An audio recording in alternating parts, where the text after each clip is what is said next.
Hola amigos y bienvenidos a Tendencias de Mercado, el programa que hacemos todas las semanas acá en el canal del broker Active Trade. Mi nombre es Cristian Leconte y en el día de hoy acabamos de conocer las nóminas de empleo no agrícolas que sorprendieron el mercado. Y digo esto porque la mayoría de los analistas estaba esperando que el dato estuviera en el entorno de 65.000 a 70.000 puestos nuevos creados y sin embargo se terminó dando un resultado que sorprendió casi duplicando la estimación. Se llegó a reportar 130.000 puestos nuevos para este mes de enero pasado.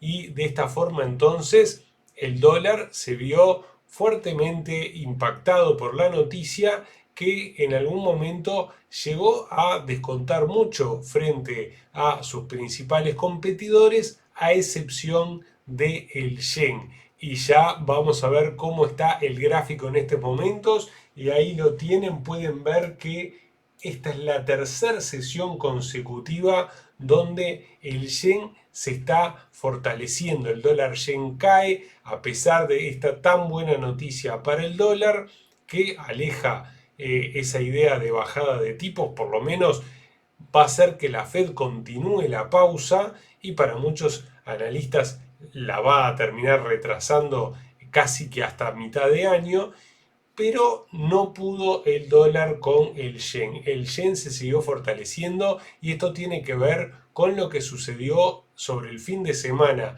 donde Sanae Takahashi oficialmente gana las elecciones de Japón, queda como primer ministra y a partir de allí el mercado lo celebró, apoyando entonces la idea de reducir impuestos y es por eso que el mercado lo celebra con una moneda fuerte y también, como vamos a ver más adelante, lo celebra con el índice Nikkei alcanzando nuevos máximos.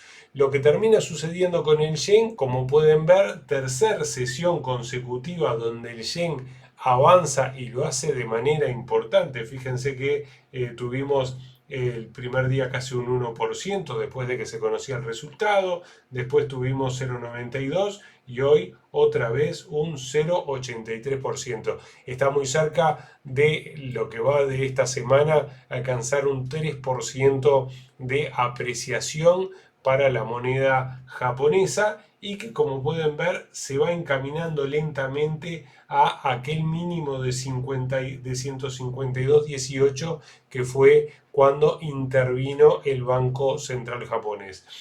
En mi opinión, lo que va a terminar pasando es que el yen va a continuar con esta apreciación. Y digo esto por lo que ha sucedido en ocasiones anteriores, cuando el Banco Central empieza a intervenir. Fíjense, el dato más claro lo tuvimos hoy, un dato norteamericano que sorprende, que es realmente bueno, y sin embargo, aún así, el yen logra avanzar este 0,83%. Con lo cual, el yen está mostrando que tiene mucha fuerza y que todavía parece estar lejos de empezar a frenarse.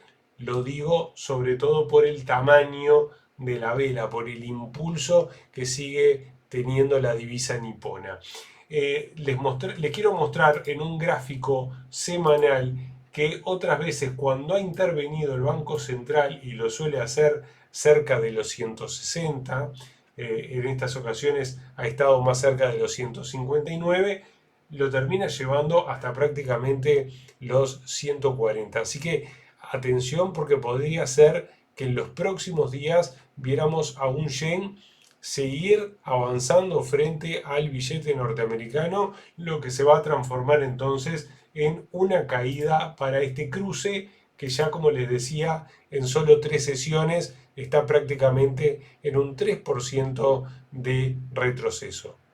Y si miramos lo que sucedió con el dólar frente al euro, ahí lo tienen, una sesión donde llegó a caer hasta los 1,1831. A partir de allí empezó a recuperar el billete europeo, pero de todas maneras termina siendo un avance modesto del 0,17% para el dólar. Les recuerdo que hoy tuvimos este importante dato, pero que el viernes vamos a tener el dato de inflación, así que ahí se va a terminar de conocer los datos necesarios para determinar un poco cuál va a ser las decisiones de la Fed en un futuro. Todo apunta, tras este dato, a que la Fed va a continuar con la pausa, es decir, no se va a apresurar a bajar tipos de interés y una vez más parece que la paciencia de Powell le está dando sus frutos y que la economía norteamericana no parece necesitar en estos momentos un descuento en la tasa de interés. Vamos a ver cómo se siguió comportando y lo vamos a hacer más genérico. Vamos a ver el índice dólar, que ahí tienen en pantalla. Fíjense, el índice dólar hoy logra un modesto avance de apenas el 0,07%, pero por lo menos corta un poco la racha que venía marcando durante la semana, que venía retrocediendo y retrocediendo. El nivel de soporte ya lo conocemos, está en el 95.50, que fue el día 27 de enero, donde tuvo un retroceso muy importante. A partir de allí el rebote se da contra la media de las 20 sesiones en el entorno de los 97.80. A partir de ahí retrocede y ahora comienza a tratar de mantenerse en ese sector, una tendencia claramente a la baja para el dólar. Y una moneda que se ha venido fortaleciendo sobre todo desde la semana pasada es el dólar australiano. La semana pasada tuvimos ese aumento en la tasa de interés y eso le ha significado avances frente a prácticamente todas las monedas. En este caso, fíjense el avance que está teniendo el dólar australiano frente al euro. Cotiza en estos momentos en 1,6665, su nivel más bajo, el euro frente al australiano, en lo que va del año. Pero si miramos otros cruces que tengan al dólar australiano, podemos ver frente a la libra, que ahí lo tienen también, un nivel muy bajo, 1,9120 en estos momentos, con una tendencia clarísima a la baja. Pueden ver cómo se ha puesto por debajo de los dos promedios, tanto de 20 como de 25. Estoy mirando gráfico diario. Y si lo miramos también frente al dólar, que ahí tenemos en pantalla, fíjense que en estos momentos 0,7124, su nivel más alto en lo que tiene que ver en 2 años aproximadamente. El dólar australiano entonces acumulando la atención de los inversionistas y está aumentando de valor frente a prácticamente todas las divisas. Y ahora mirando a la principal criptomoneda, la semana pasada les mostrábamos cómo se iba hundiendo Bitcoin frente al dólar y fíjense que tras tener una semana infartante donde un día perdió un 12%, como pueden ver, el día 5 de febrero cayó un 11,89 y al día siguiente avanzó algo más de un 10%. Parecía que se iba a estabilizar más cerca de 70, pero han continuado las ventas. Atención, porque las ventas continúan y si se fijan, se sigue negociando por debajo del promedio de las 10 sesiones. Parece un sentimiento que todavía no cambia y seguramente encontremos algo de soporte en la zona de los 64.000. Estoy hablando como soporte inmediato, viendo un poco las mechas que hemos tenido estos 2 días. De todas maneras, el precio donde podría venir a testear serían los 59.000, 59.800, que fue el mínimo que alcanzó el día 6 de febrero. Si extendemos un poco el gráfico, puede ser que encontremos una zona de mayor acumulación que le haga de soporte más cerca de los 55.000. Mucho cuidado porque cada vez que Bitcoin marca un nuevo mínimo genera mucho miedo y aumenta mucho la volatilidad, como ya vimos la semana pasada con esta recuperación, con este rebote de más del 10%. Pero la tendencia para la principal criptomoneda en estos momentos es claramente bajista, con un nivel de resistencia en los 72.500. Mirando ahora los metales preciosos, vamos a ver cómo todo parece indicar que tras ese aumento vertiginoso y ahora el rebote, bueno, estamos en un periodo de calma donde parece que la intención de seguir subiendo está. Todos los días conocemos distintas casas de análisis que pronostican aumentos por encima de $6.000 la onza, pero por el momento el mercado se va tomando un respiro. Esta semana va a ser muy importante conocer la inflación para ver de qué manera puede afectar en la cotización de estos metales.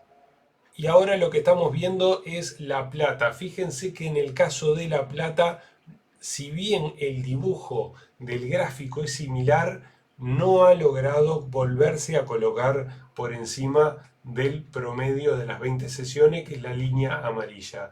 De hecho, está todavía por debajo del promedio de las 10 sesiones. Es que acá sí que el retroceso fue muy importante. Pero bueno, la plata que lo está intentando, vamos a ver si lo logra. A mí me parece que le va a costar mucho más, tendría que haber un aumento muy significativo del oro a corto plazo para que la plata volviera a cotizar por encima del promedio de las 20 sesiones. De todas maneras, el pronóstico a largo plazo, a mediano o largo plazo, sigue siendo alcista, pero le está costando la zona de los 91, 91 y medio para poder tener una mayor progresión. Fíjense que en este caso venía registrando aumentos todos los días de el 7%, ¿no? 7%, acá había tenido un impacto muy grande, al otro día había subido un 8%, eran aumentos realmente vertiginosos. A mí me parece que vamos a estar en una volatilidad como le está pasando al oro. La plata va a estar más en el entorno del 3% de volatilidad diario. Pero de todas maneras le está costando mucho ir hasta el nivel del promedio de las 20 sesiones para poder a partir de allí lograr encaminarse. Me parece que va a depender mucho más de lo que pueda pasar con el oro. Y atención con el petróleo porque obviamente la situación del petróleo hace semanas que cambió. Desde que está el conflicto, o por lo menos político, entre Estados Unidos e Irán, que todos los días está que va a haber una negociación, que no, que si Israel pide, que si te ataco, que te pongo en los portaaviones y que, fíjense cómo abandonamos esta tendencia a la baja y a partir del 8 de enero empezamos a ir al alza y fíjense cómo está negociándose por encima de los promedios en el gráfico diario, tanto de 10 como de 20. La tendencia para el West Texas, que es el petróleo que estoy viendo en estos momentos, es alcista, tiene un nivel de resistencia que está allí en la zona de los 66. Cada vez que se aproxima a la zona de los $66 se vienen las ventas. Marcó un máximo de 66,18 el día 29 de enero y otra vez parece que se va a encaminar a esa zona. Seguramente tengamos volatilidad, pero habrá que estar atento a la zona del 62,50, donde está el promedio de las 20 sesiones. A partir de allí muchos van a optar por tomar compras. No es una recomendación, pero en mi opinión a partir de allí van a estar aumentando la frecuencia de las compras. Así que me parece que entre 66 y 62,50 se va a mover el resto de la semana, salvo que tengamos efectivamente noticias de algún otro tipo entre Estados Unidos, Israel e Irán, ya sea por un acuerdo o tal vez por algún ataque. Y ahora vamos a darnos una vuelta por los índices y vamos a empezar con Wall Street, con el SP 500. Y fíjense cómo el día de hoy, tras el dato, tuvimos una sesión al alza donde el SP estuvo muy cerca de los 7.000 puntos y pueden ver cómo al final terminó retrocediendo un 0,09%. Un retroceso discreto, pero para el dato que fue el mercado o gran parte de los inversionistas esperaban que terminara con avances incluso por encima de 7.000. La cuestión es que levantó, se acercó a los 7.000, se produjeron las ventas, lo llevó muy abajo, llegó a caer hasta los 6.915 y a partir de allí fue a encontrar el precio medio aproximado y quedó apenas retrocediendo un 0.09%. La tendencia claramente alcista, mucho cuidado, me parece que con el dato que vamos a tener el viernes podría irse a esperarlo por debajo de los promedios, más cerca de los 6.900. Vamos a ver qué es lo que sigue sucediendo, pero la tendencia es claramente al alza. Nivel de soporte en estos momentos son los 6.750, mientras que la resistencia la estamos viendo en la zona del 7.005, 7.010, por allí aparecen fuertes ventas. Y como les comentaba más temprano, fíjense, tras la victoria de Sanae Takahashi, fíjense cómo el Nikkei logra romper un máximo histórico que estaba en los 55.106 y con esta fuerza acumuló un 5% el lunes cuando se supo la victoria, después acumuló un 1,36 más, después un 1,22 y hoy un 0,29%. Casi un 8% en lo que va de la semana para el índice bursátil japonés y todo con esta idea de que esta primer ministra va a reactivar la economía bajando impuestos y se espera que el yen se aprecie y que también haya que subir el tipo de interés de referencia a mediano plazo.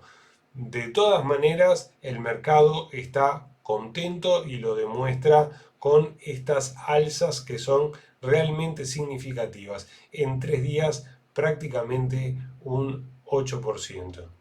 Otro índice que sigue registrando nuevos máximos históricos es el FTSE de Londres. En el día de hoy, atención, alcanzó un avance del 1,34% y registró los 10.524 como nuevo máximo histórico. Fíjense una vez más cómo se negocia la mayor parte del tiempo por encima de los dos promedios, por lo menos desde el día 10 de diciembre, recayó, pero se mantuvo por encima del promedio de las 20 sesiones y a partir del 2 de febrero fue extendiéndose al alza hasta llegar al día de hoy, un nuevo máximo histórico también para el Reino Unido. Y más cerca, en la región, tenemos al Bovespa de Brasil que también está alcanzando hoy un nuevo máximo histórico. Fíjense el avance que logra a partir del 19 de enero cuando se despega, ¿sí? Se despega, se despega, se despega. El día 29 llega a ser un nuevo máximo en los 187.616. Retrocede, se mantiene por encima de los promedios y hoy otra vez. Este es el clásico banderín donde tenemos un mástil, que ahí se los marco, ¿sí? Llega a un máximo, retrocede, pero tampoco le permiten caer. Y aparece un día donde se acumula y las compras logran romper el máximo anterior y así se produce este nuevo máximo histórico para el Bovespa, figura de banderín. Lo que generalmente pasa es que sube y otra vez empieza a hacer otro banderín que puede durar una serie de días también y si vuelve a romper ese nuevo máximo extiende todavía más. Esto como hecho anecdótico que suele suceder en el análisis técnico.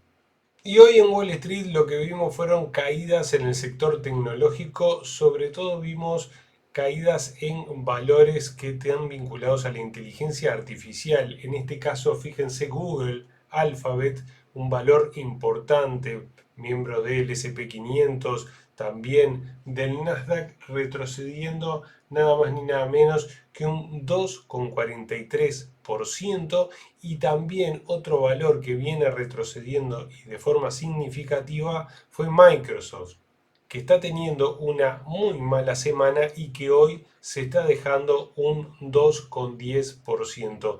Estos valores que están vinculados a la inteligencia artificial están sufriendo algunas turbulencias, sobre todo Microsoft. Fíjense la tendencia que está teniendo a la baja tras haber alcanzado aquellos máximos allá por el 31 de julio. Estamos teniendo 6 meses para el olvido. Pero sin duda hoy quien registró caídas muy importantes y que tienen que ver con el sector financiero fue Robinhood, la empresa de corretaje que anunció resultados y que, como pueden ver, no gustaron al mercado. Ahí la tienen en pantalla, retrocediendo un 9%. Así ha caído esta plataforma de inversión, que allá por el 7 de octubre alcanzó los 152,67 y que hoy está luchando por recuperar los $80 por acción tras haber tenido este crecimiento explosivo desde el 2024, pero que actualmente viene teniendo ventas importantes. Y esto es todo lo que tengo por esta semana acá en Tendencias de Mercado. Como siempre, a todos les agradezco mucho el like, la suscripción y activar la campanita. Mi nombre es Cristian Leconte y como siempre me despido hasta la próxima. Muchas gracias. Chao.